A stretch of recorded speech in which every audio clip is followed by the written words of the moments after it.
I am probably or possibly under surveillance by the Drug Enforcement Administration, private investigative officials, and various units of the NYPD. The FBI once told me that they weren't interested in me, which was kind of refreshing. Who knows? See, when determining whether something is real or something is not real, it's real simple. Get the facts. You keep up with me, or it's over. Tonight on Frontline, the enigma of schizophrenia. The whole capacity of the individual to relate to the world has been shaken and devastated by this illness, and we don't understand why. The system's frustration with schizophrenia has often led to neglect of the most basic human needs. What we did is we emptied out the hospitals and then did not provide the care for these people, and we are now paying the consequences of really the severe mistakes we made back there. Tonight, Broken Minds.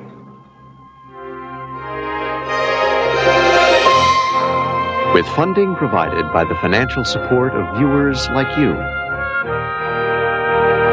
and by the Corporation for Public Broadcasting. This is Frontline.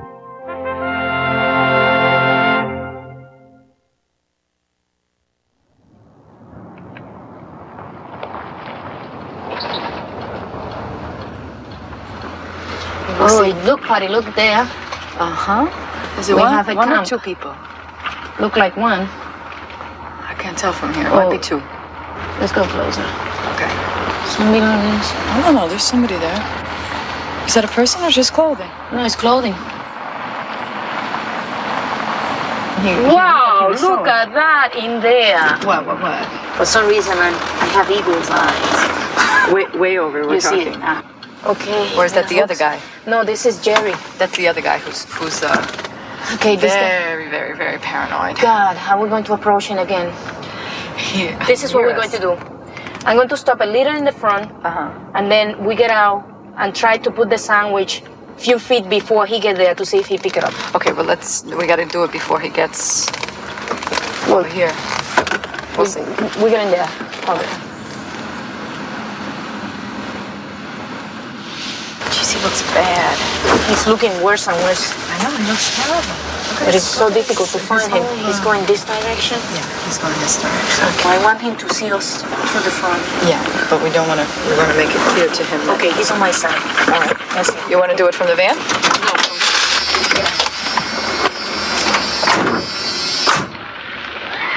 Jerry, want a sandwich?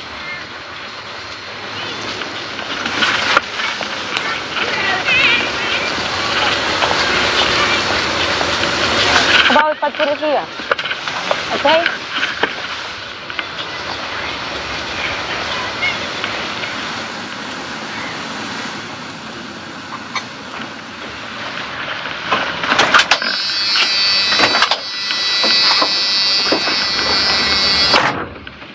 Maybe he come back and take it. When a client that I approach in the park doesn't allow me to approach them for years, I understand. I don't take it personal.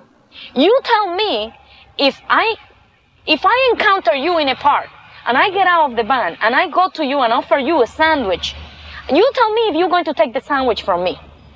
And you are normal, supposedly. You don't have any problems in your brain that doesn't make you perceive reality different than when a schizophrenic perceive it. Then you tell me how a schizophrenic who is paranoid is going to react when I offer a sandwich. They may think it's poison. They may think I'm coming to kill them. You never know what can go through the mind of these people. Oh, Jerry's coming back. Jerry's coming back for the sandwich. All right, guy. God. Maybe he's gonna sit. Yeah.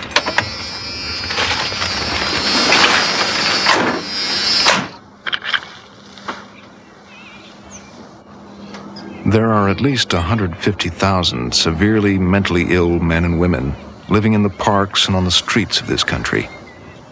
Project Reach Out is a private New York agency that tries to draw some of them in for shelter and treatment.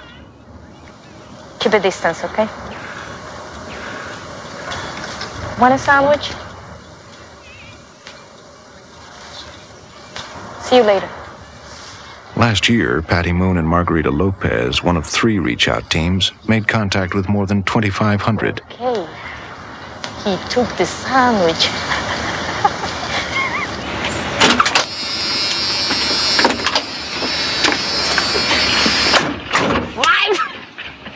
You have some damn good instincts. God. How did you know to approach him again? I don't know. He was too settled there, too so quiet. He's gonna eat it even. Either that or he'll throw it. First sandwich. I know, I can't believe this. Margarita Lopez calls New York's Central Park the largest open psychiatric ward in the world.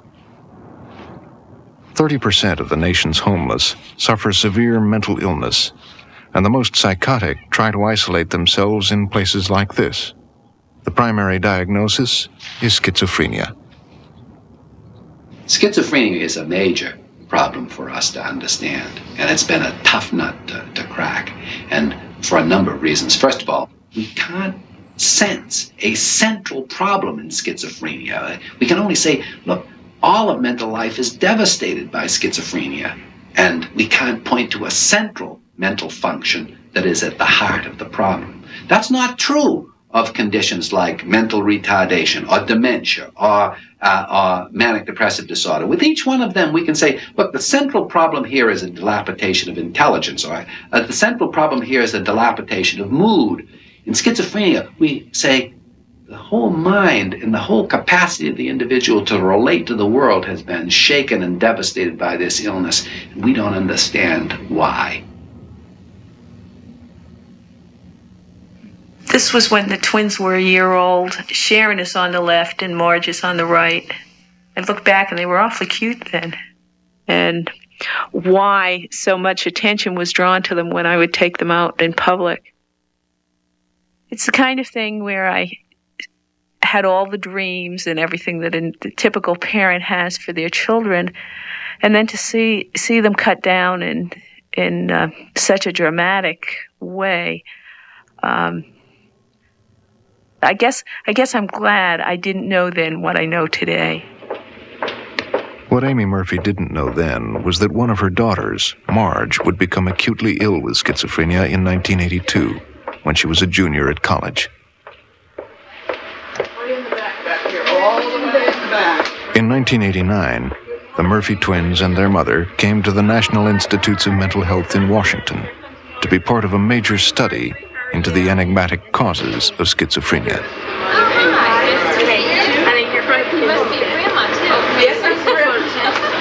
Okay, this is for the procedure that Dr. Torrey talked to me about. Marge. But you're not listening a minute. Okay, will you listen okay, just I'll a minute? listen. Okay. Remember we said you were going to have a needle in both arms and they're going to take the white blood cells out? Okay, that's what you told me. That's the that's machine that is doing it. Yeah. See, you didn't see the machine before. With Marge's illness, her whole personality has changed. It's like there's a shell that her body is standing there and it talks and says things, but the girl I knew, the daughter I raised, isn't there. She's gone, or not quite gone, but almost. Marjorie, the only thing that's going to be a little bit different about yours is that we have to do a finger stick first, which we don't have to do with Sharon because we were able to get her blood sample the other day. Got into her veins, but yours wasn't. And we couldn't, so we just have to do a When finger Marge stick got first. sick, Sharon lost her best friend. It's hard to describe how twins are, but they've always had each other and they've always shared each other. There's a bond that's so close that it's real hard to break. And when that bond is broken, it's hard to replace.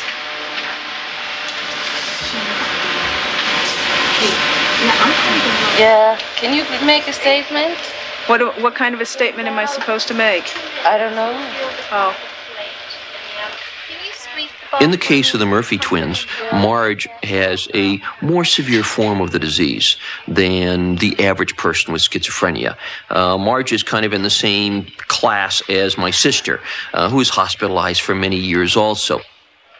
Schizophrenia is a brain disease. We know that now. When my sister got sick in the 1950s, we didn't know that.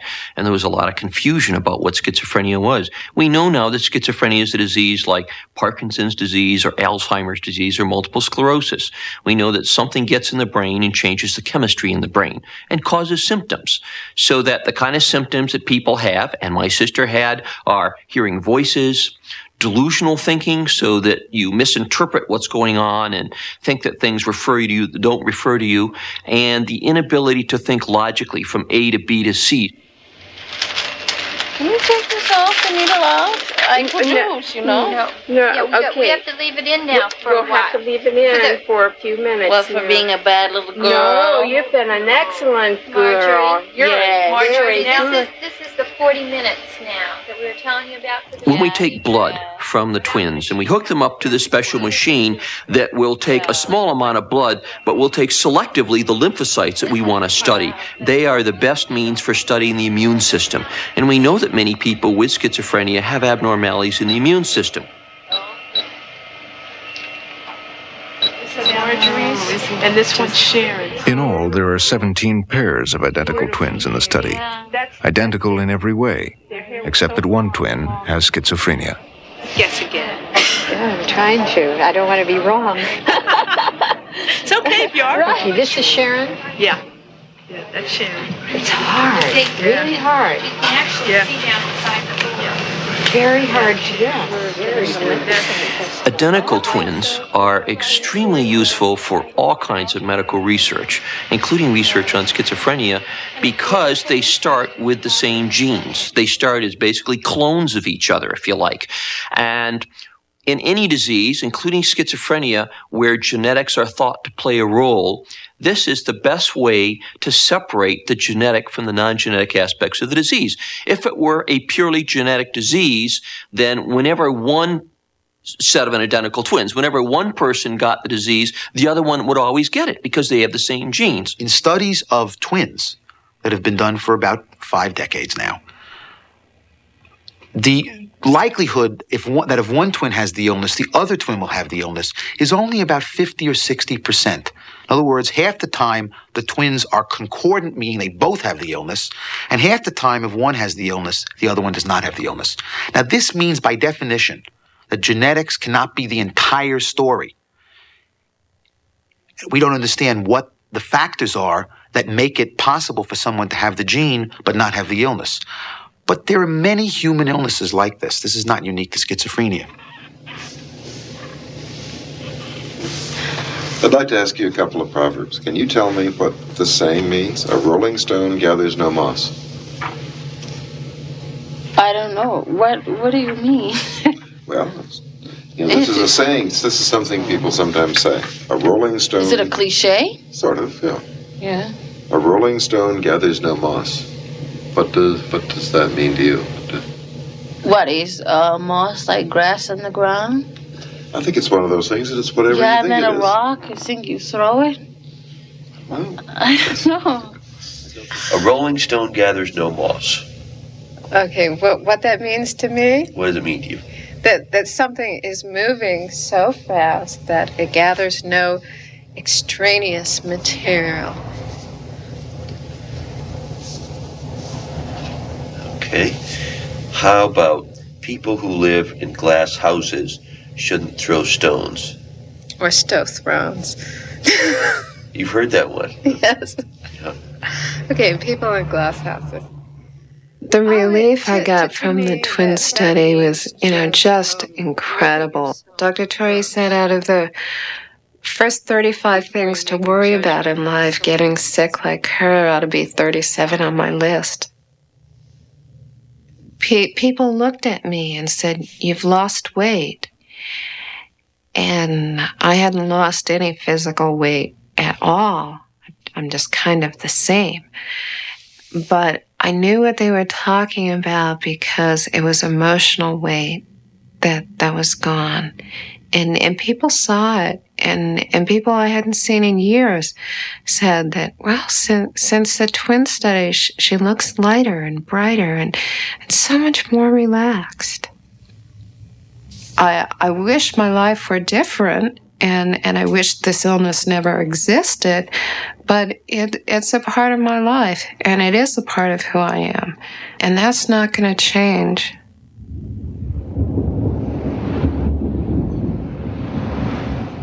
Schizophrenia strikes 1 in 100. There are different degrees of severity. But to see the disease at its most severe is to see it untreated. We first met David when he had just come in from the cold to Project Reach Out. Although he agreed to talk to our producer, DeWitt Sage, he was also deeply suspicious. David is a paranoid schizophrenic. My stomach kind of gives me trouble when I don't have enough sleep. The stomach and the legs are the two things that tend to most prominently go when I don't sleep. Reach Out's Mike Mastrogiovanni is David's caseworker. Oops. Happens often. Yeah. What happened to the lens there?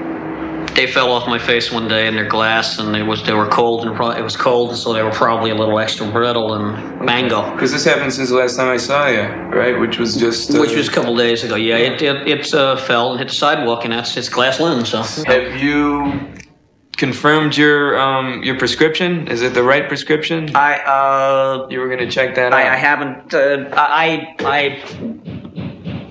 I can't answer that at the moment, but the reason that I'm setting up so that I can confirm the prescription is having had lenses stolen, so on tape, having had glasses disappear and then reappear when I squawked. So I definitely must, so that I can be safe crossing streets, make sure that I get the correct prescription. Right.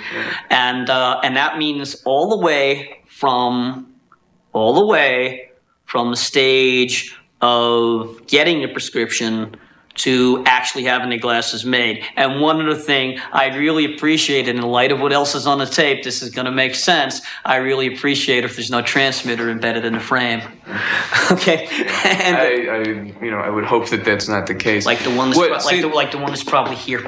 Anyway, that's back, folks. This will get lost on the cutting room floor for sure. I am probably or possibly under surveillance by the Drug Enforcement Administration, private investigative officials, and various units of the NYPD. The FBI once told me that they weren't interested in me, which was kind of refreshing. Who knows? David, let me ask. The FBI, all of this intense surveillance, could this be part of an illness that you have? Nice try.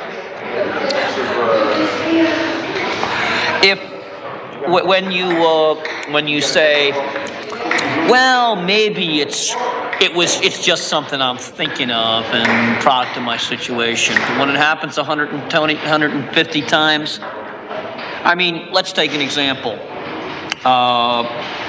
Someone might be reading a book and leave it on a telephone booth as he's making a call. Someone might do that, and sometimes that book might be a really attractive book or an expensive book, or somebody else might have liked that book, and that book might not be there when you turn back, say, 30 seconds later. Okay? When that happens 30 or 40 times, when sometimes those books are obviously of no conceivable cash value to anybody, when sometimes the books contain your identification documents and your money, which nobody but someone maintaining close surveillance on you could have discovered. See, when determining whether something is real or something is not real, it's real simple. Get the facts.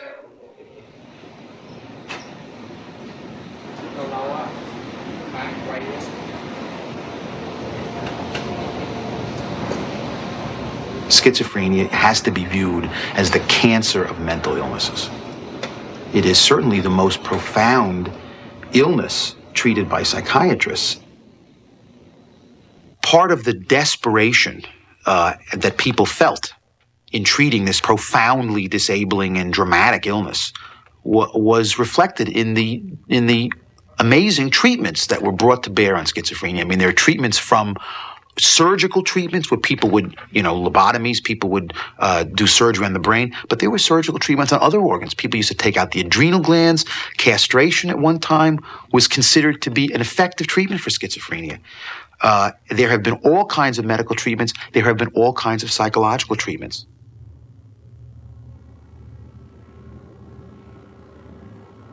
Lobotomies, to me, just seeing them devastated me.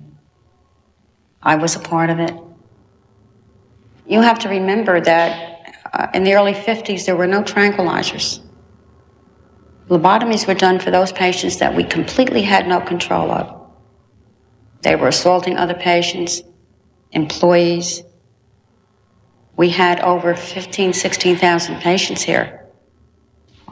If you looked at a patient 2 weeks after admission, they have already started to regress. And if you picture yourself in one room, nothing to think about, just meals. You were told it's mealtime. You were told when it was time to go to the bathroom. That's how they existed. Well, lobotomies were the last resort. I'm sure many of these patients had been patients that were in camisoles, sheet restraints. They may or may not have gone through insulin shock. There were the cold wraps. You can remove a camisole. You can remove a restraint. This is a mechanical device. Lobotomy was not mechanical. Lobotomies are permanent.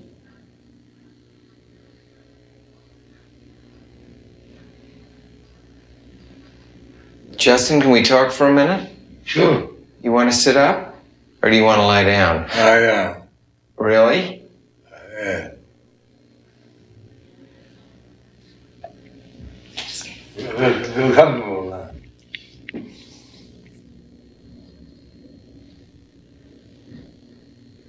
I remember on lobotomies, they'd bring the patient in. The doctor would be here, complete head shaved. They would take gentian violet and score the head. Novocaine would be injected, and the surgery would begin. The patient was fully awake. I remember as a young student, for that matter, I would be standing here, and they would, on the side, the scalpel, then they would use a little drill. And I remember, to me, especially as a young girl, this to me was absolutely terrible. They would take a probe and insert. They did not know where they were going, but they were hoping that something would slow down the process of this patient. Justin, what kind of treatments have you been given over the years? Ambulatory insulin, insulin coma, electric shock, neurosurgery, and finally drug therapy. And finally? Drug therapy.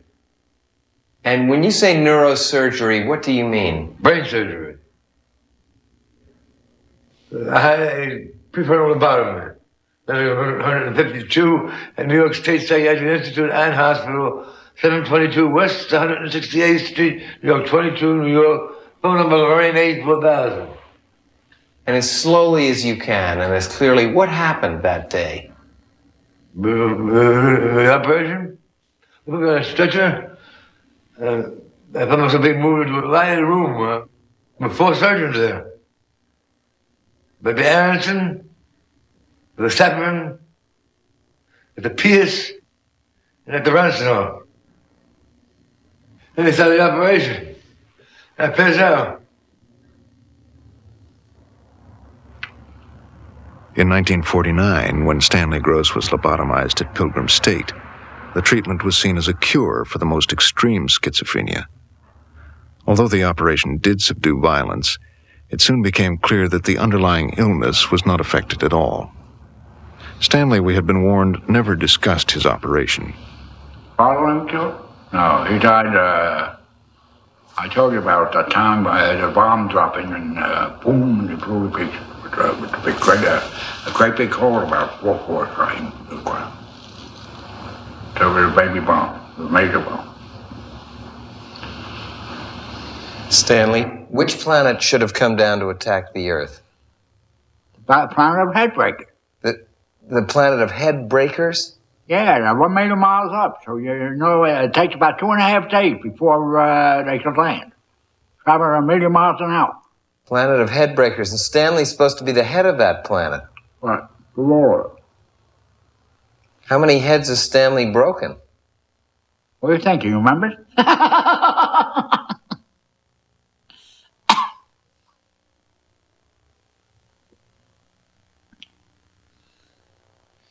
Anything else you want to tell me? The whole me? story. You see him break any heads around here? Did I see them break any heads around here? Did Stanley ever break any heads in Pilgrim? In Pilgrim State, did Stanley ever break any heads? No. Okay, sir. But let me ask you a funny question. Did Pilgrim State ever break any heads? I don't know. I know this isn't a joke, to wear 2 holes in your head. And I'll tell you something. I read on a bulletin that is put up that if a doctor did that anymore, he got fined $15,000 and to spend 10 years in jail. It's against the law to do it now. What do you think? A doctor wants to go to prison for 10 years and pay $15,000?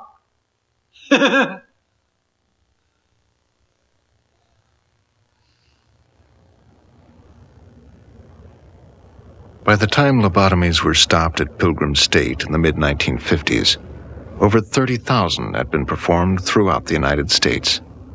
At that time, this now abandoned building was filled beyond capacity, a monument to the ineffectiveness of any known treatment for schizophrenia. The desperate search for cause and treatment continued. It further polarized psychiatrists already divided between those who embraced the principles of modern medicine and the promise of antipsychotic drugs, and those who held to the more dominant tradition of American psychiatry. Sigmund Freud's couch was never used as a window into the souls of madmen. While his theories revolutionized the way we think about ourselves, he never treated any schizophrenic patient. Freud considered psychoanalysis, his theory of unconscious drives and conflicts, inappropriate, impossible for the treatment of schizophrenia. But after Freud came to America to deliver a series of lectures in 1909, the practice of American psychiatry would eventually come to be dominated, as nowhere else, by the theories and techniques of psychoanalysis. Not infrequently, Freud's followers, in treating schizophrenia, would practice what the founding father never preached. The important thing to know about the Freudian idea is that it's fundamentally a salvationist idea. It says that it knows the cause and the trouble built into human nature and human life experience, and it has the cure for it. And we Americans at least have been again and again ready to take up, at least temporarily, with a new philosophy, a new doctrine, if we think it's going to make this world and this life in it better. That's what psychoanalysis offered to us. It's a shame that it didn't work out, really. I think psychoanalytic treatment for schizophrenia is not only not helpful, I think it's quite harmful. And the reason is because it implies very clearly that the reason the person is sick is because of the way they were treated in childhood, because of what happened with their mother, because of what happened with their father or their baby sister or whatever it is. We know that has nothing to do with it. I mean, would you talk about someone with polio? Would you ask them, gee, how did you feel when your little sister was born? If someone comes in with Alzheimer's disease or multiple sclerosis, you don't say, how did your mother treat you when you were little? It's that silly, and yet we still do that in some cases. Today, the struggle between opposing factions in psychiatry is largely resolved. There's wide agreement that schizophrenia is a disease and that psychoanalysis is an inappropriate treatment, although no one disputes the important role of supportive talking therapy. But old ideas die hard. Some training institutes still teach that schizophrenia sometimes springs from the traumas of childhood. We asked Dr. Phyllis Meadow for an example. We absolutely know what causes schizophrenia, and I wish more people would just study schizophrenia in depth and learn about it. For example, the child comes into the world already frustrated. He's just been born, which is a terrible experience. And the only thing that woos him towards the life drives is the relationship with the breast. He doesn't have a relationship with the mother, but he has a relationship with the breast. It's never there every time you want it, but it's there enough of the time. I think some analysts refer to that as good enough mothering. That is, the child can feel magical, omnipotent.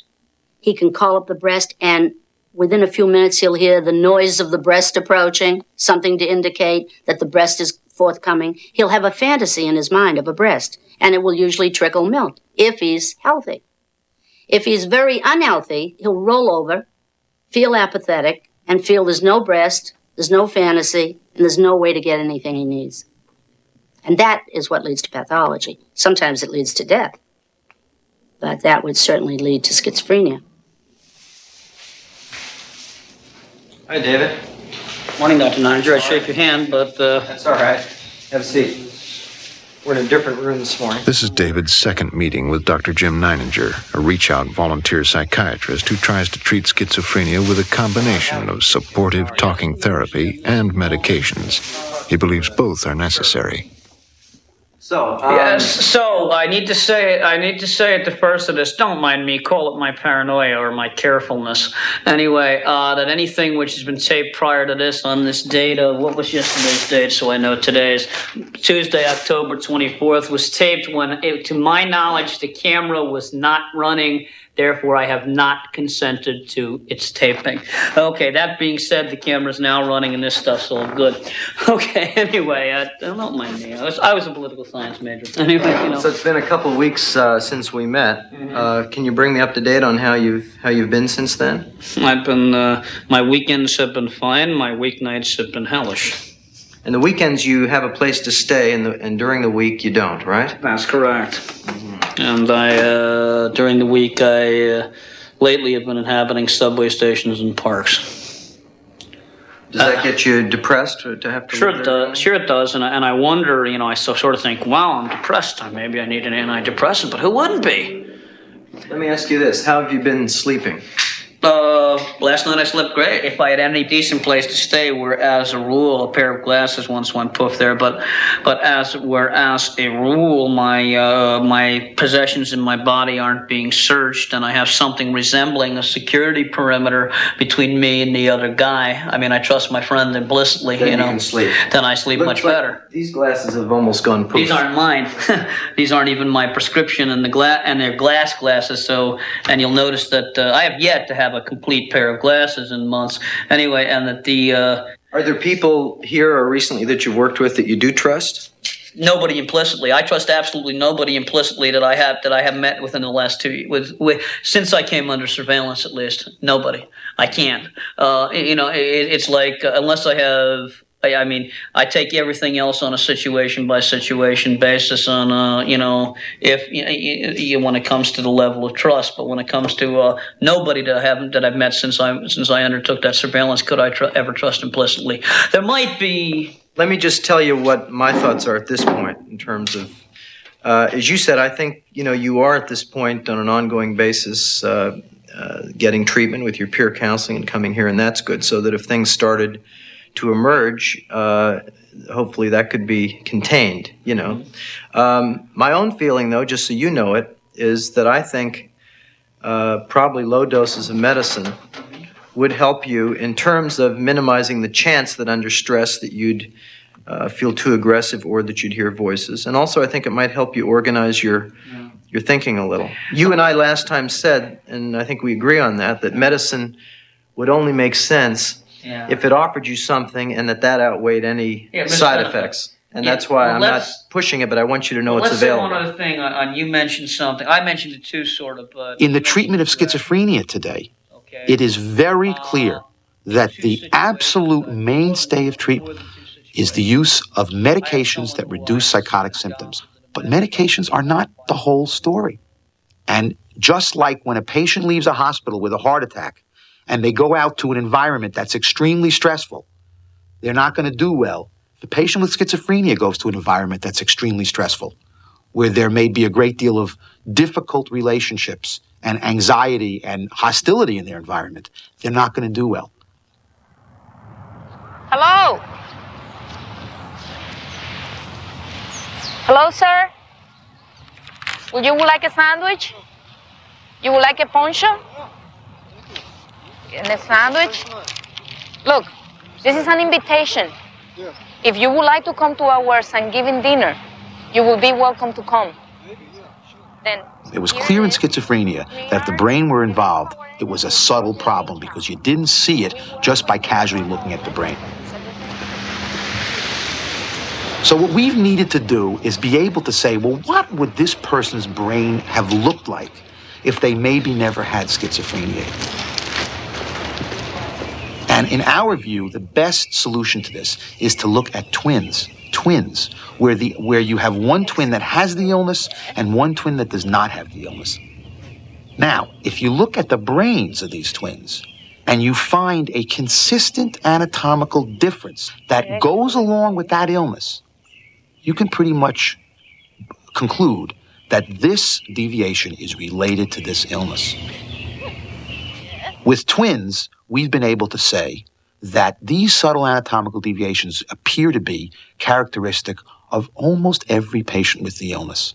Because when we compare them to what their brain should have looked like, genetically, environmentally, etc., physically, if they didn't have the illness, it looks as though there's a consistent change that we see that is associated with the ill twin, but not associated with the well twin. Most of these areas involve what's called the limbic system, which is a part of the brain that we think is very important for emotion, memory, and higher order kinds of human behaviors. We think that somehow when this part of the brain was being formed, its connections, its wiring, the way cells early in development have to sort of travel. They travel from one part of the very primitive embryo brain to what becomes the fetal brain. There's good reason to think at this time that something goes wrong during that process that's affected the development of these areas. What the insult is, whether it's a virus or a toxin or a little less blood supply through the placenta or some hormonal thing, we just have no information on that. Do you need help? No, you can get down. Okay. Well, when I first heard schizophrenia as a diagnosis, my reaction was one of bewilderment and shock. Yeah, I need a hand. Oh. The most terrifying thing was when it was around 4 years ago. I had injured my foot, so I was on crutches. And in a blind psychotic rage, she came after me and tried to kill me. It was clear that there was violence, intent. It takes all the courage I have to deal with this illness, because the one thing is the most intimate relationship I've ever had in my life is gone, and then on top of that, Marge has been hit harder than a lot of people I know. She's far sicker than any of the other twins that I have talked to. Well, they told me I was sick as a dog and I had bubonic. Who told you that? Oh, one of the doctors. And when you went down to Washington, why did you go down there? Why did I go down there is because there was a problem that wasn't going to get straight. A problem with whom or what? Well, I don't. There was a problem of being on a 10 most wanted list, and no one had turned me in the United States.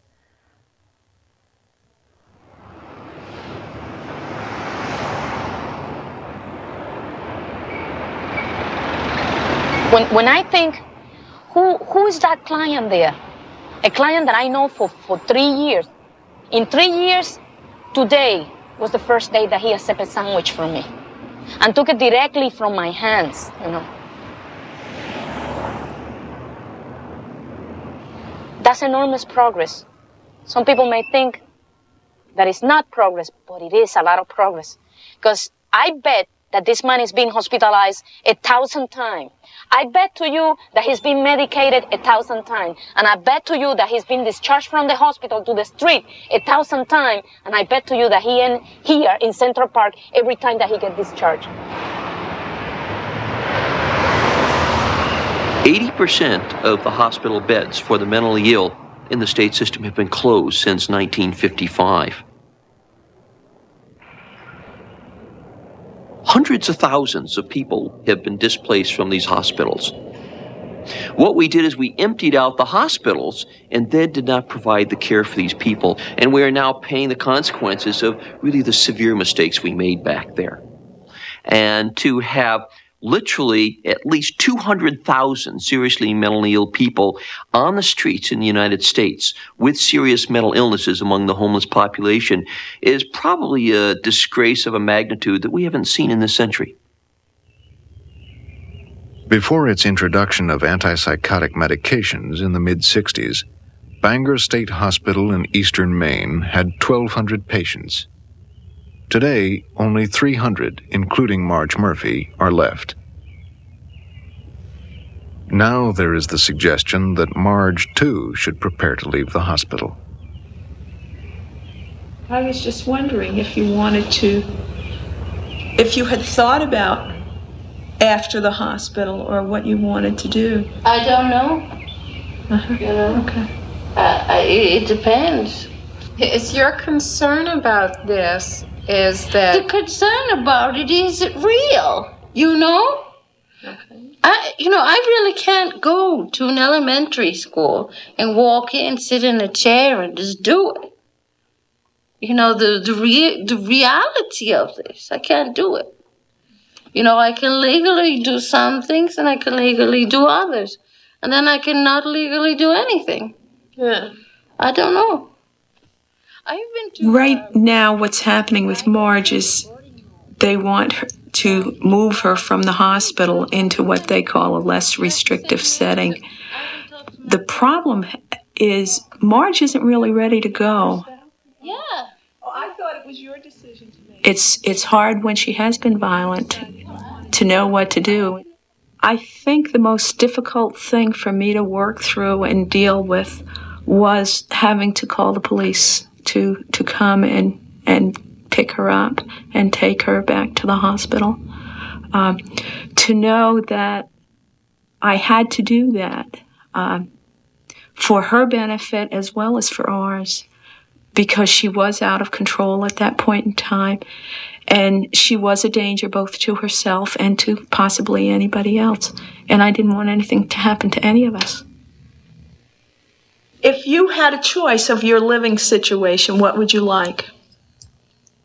You're asking me something and I don't know what you're talking about again. Well, we're talking about dreams of it. I'm not talking about a dream. I'm talking about a place to jump in a car, drive to, and get out into it and sit and, watch the football game.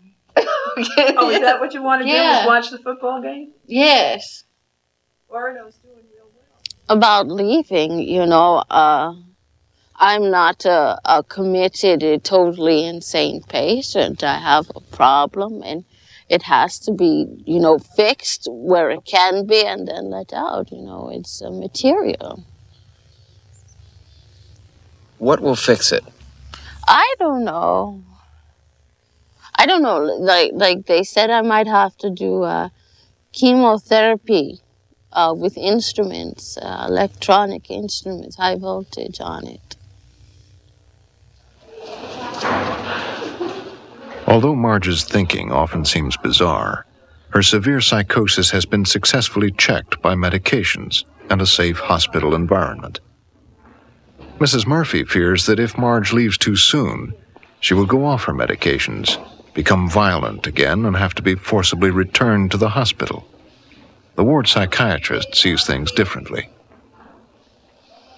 The most difficult problem that Marjorie faces at this time would be separation and individuation from her family. What I mean by that is she is an individual in her 20s who has never really been independent, has been able to live and function on her own. And I feel her greatest task is to pull away and to be able to develop a character and a personality for herself.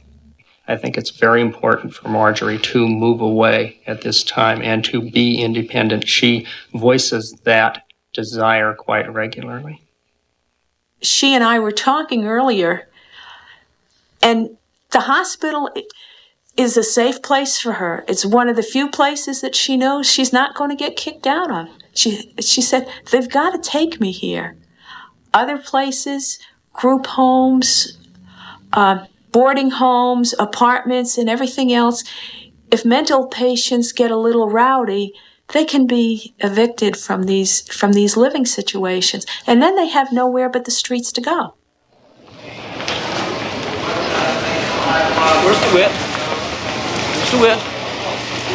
Where's DeWitt? DeWitt, you keep up with me, or it's over. I hope maybe you've got all the videotape you need today.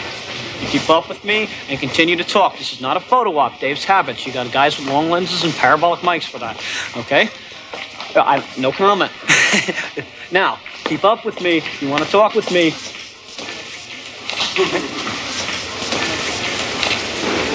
Otherwise, I really mean it. It's over this morning. Not to mention forever. Where are we headed right now? Where are we and where are we going? I'm attempting to secure newspapers. My income doesn't permit me to buy them.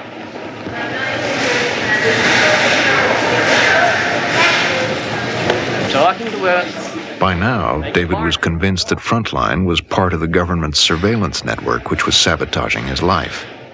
But he had come to trust producer DeWitt Sage, and so he made one last exception. He would allow the crew to follow him on his morning rounds at Penn Station. Given the severity of his paranoia, it was an especially brave decision. Today's Wednesday, right? And how are things going with Reach Out, David? No comment. But tell me more about the quid pro quo, because this is important. And the program is saying in a de facto manner that I have to be on medication to get housing. I repeat, there's no real justification for that. That's all I'll say about it right now. Sorry, you repeat what, David? I repeat, there's no. I am not going to answer any more details than what I have just said. Remember, when I say no comment, no follow-up. When I say no comment, no follow-up. The discussion on that subject is ended.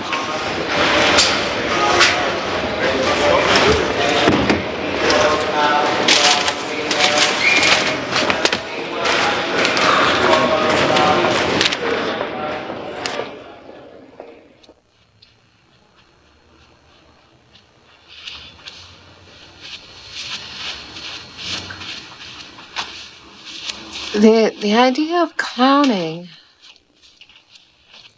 it's something that just evolved. What Marge's illness made me do is just, stand up for myself more and say, the heck with this. I mean, I have all this pain to deal with. I'm going to do what I want to do. How do I cope? Well, I think under the circumstances, I'm doing remarkably well.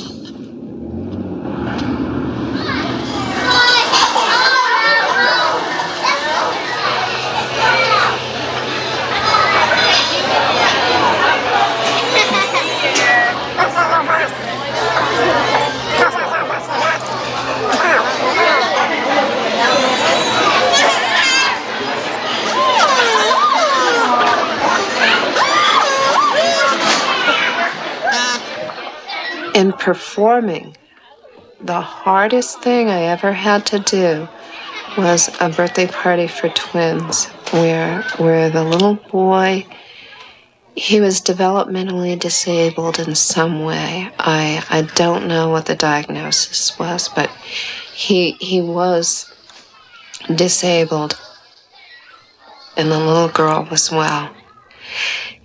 And I was almost in tears in the back. And that's the only thing that has ever touched me that deeply. That I really had to pull myself together. That was the hardest thing I ever did.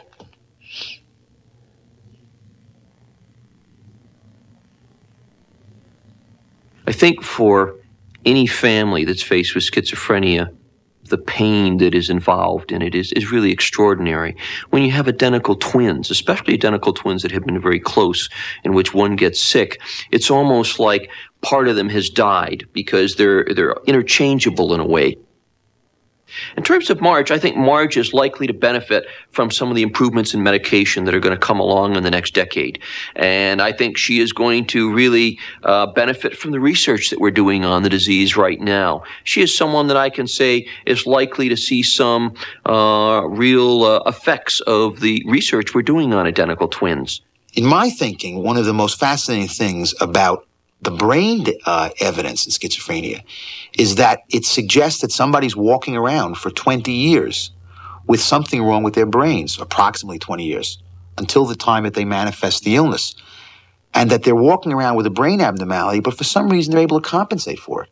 For some reason, it doesn't show itself as a clear illness, disease, schizophrenia. It doesn't show that. In the case of the twins, we have two twins who are both relatively well, doing very well for most of their lives, even though one twin, it seems, was probably born with some difference in their brain from the other twin. Now, what happens that all of a sudden this brain difference, which can seemingly be compensated for 20 years, all of a sudden is no longer compensatable? Is that environmental stress? We don't have an answer to that question. Strange things happen. No, it was all. I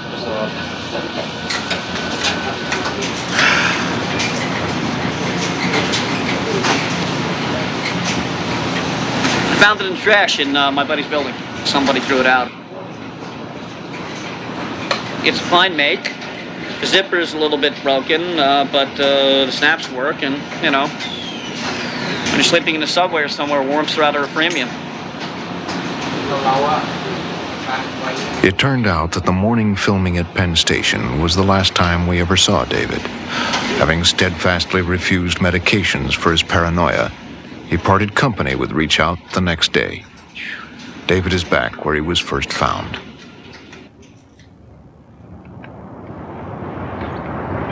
What's your name? Jim. Jim?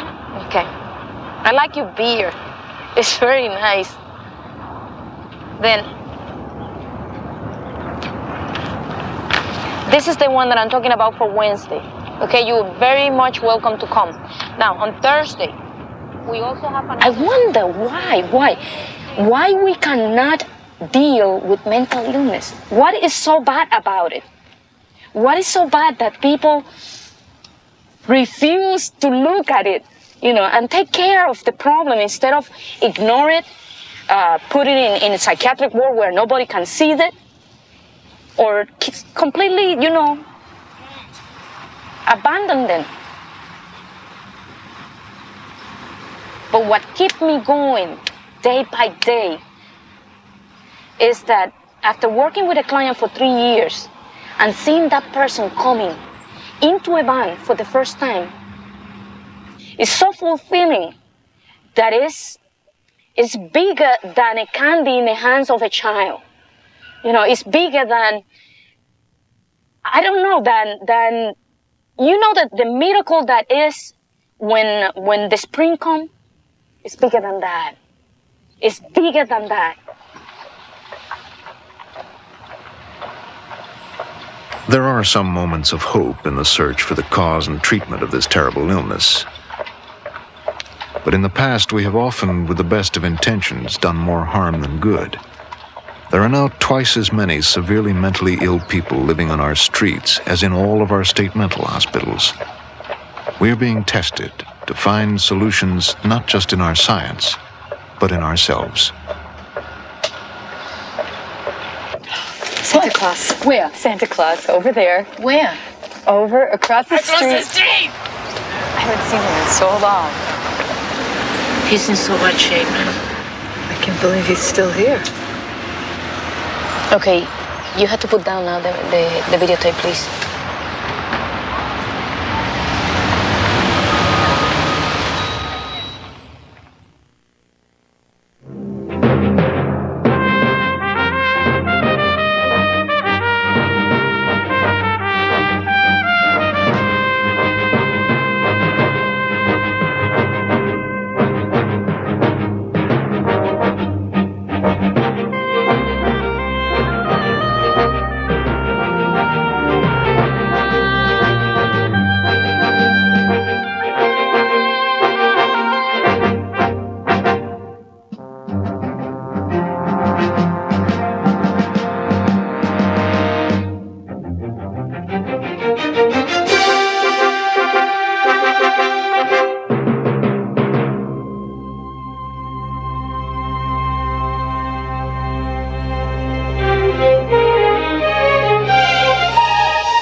Funding for Frontline is provided by the financial support of viewers like you and by the Corporation for Public Broadcasting. Frontline is produced for the Documentary Consortium by WGBH Boston, which is solely responsible for its content.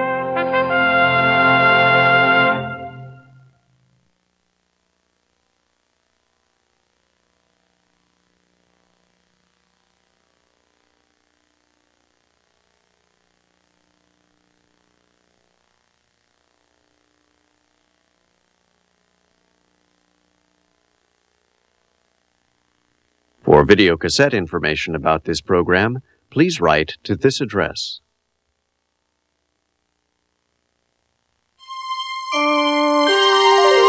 This is PBS.